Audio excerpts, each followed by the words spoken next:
Shelter Mortgage. Flexibility, professionalism, and service. Let us custom build a mortgage for you. Hello, Prudential sales executives, for our video message of the week. All right, this week's message is going to be a little bit different, and here's why. Today we're covering bankruptcy and short sales. Now, you're probably wondering, how is bankruptcy and short sales going to pump me up? Well, I'll tell you this much. You may not get pumped up today, but you're going to be better informed when I'm done. All right, now the reason I want to talk about this topic today is a question continually comes up, and it lets me know that this concept is not entirely understood. All right, so I want to share a couple ideas with you today that I truly believe will help. Let's get started. First of all, we always want to control the process. I mean, this is one of the reasons a client will go to an attorney, okay, to deal with a bankruptcy. You know what? They don't understand the process. They need help. They want to control that process. What you don't want to assume is that process helps with all other aspects and all other challenges that they'll be having. Let me give you another example. Limiting beliefs. Now, we talk about limiting beliefs in our business all the time. What is that limiting belief? It's when you see something as truth when in reality it's not. So how does this tie into bankruptcy and short sales? In this way. Many clients, and this may or may not be explained to them by their attorney, many clients, when they decide, and that's a tough decision, to go in and file a bankruptcy, they kind of feel like, okay, once I file the bankruptcy, everything is wiped out. I have no other issues going on in my life. Now, first of all those key questions, they need to talk to their attorney. But I'm here to tell you, there's some aspects, one I'm going to share with you right now, that is absolutely not handled with a bankruptcy. As I state, a bankruptcy is there to really not get rid of debt, but to get rid of the responsibility of debt or some debts, okay, for an individual. What it doesn't deal with is title. It has no responsibility to clean up title issues. And here's where the limiting belief comes in.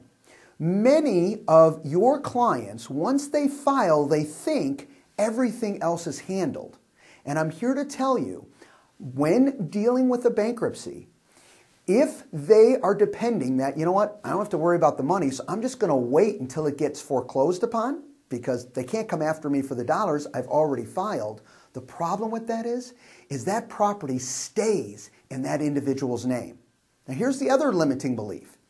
The bank has no responsibility to make any changes in the short run. In fact, there's really no responsibilities when they have to do it. So what does that mean? Well, let's say they take months or years to foreclose on that property. You know how the market is. They get behind. If that's happening, okay, your client, the consumer, is assuming, has a belief system that certain things have been handled because that's where they felt it was going. And in reality, it hasn't happened yet. And what this is doing is affecting them in the future. Because ultimately, what we want to do is create buying options sooner than later. Now, they may not want to purchase sooner. That's fine. What we want to do is always have them have the opportunity. You know, let them say no. Let them say yes. Whatever the key is, I want it to be their choice. I don't want them going out to purchase a home and find out, you know what, even though you filed 2 years ago, you still have a property in your name. And you didn't realize that because you assumed it would all be foreclosed upon, taken care of, and out of your name. Now keep this in mind. There's, of course, another big aspect of why you should have a short sale, and I know you all know this, is number one, it's certainly less intrusive than a foreclosure on someone's credit. So all this can happen all by just having the short sale. Because once you have the short sale, now separate from the bankruptcy, the short sale has solved the title issue. So not a money issue.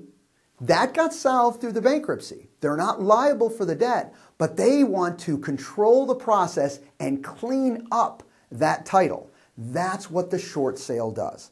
All right, now, let me give you Darren's blog. It's ameglegal.wordpress.com. I'll repeat it, ameglegal.wordpress.com, and your managers can get you to Darren's blog. If you haven't checked out Darren Welsh's blog, our attorney, okay, in-house, who's there to inform you and keep you up to date, he has this on his blog as well as numerous other blogs that will really give you some great insight of what's actually happening to clients. The reason I'm talking about this today is we're getting clients, okay, who are frustrated that didn't realize this was the case, and it's happening to them, and we want to minimize that. Have a great week, everybody, and check out Darren's blog. I promise you, you'll enjoy it. Bye-bye.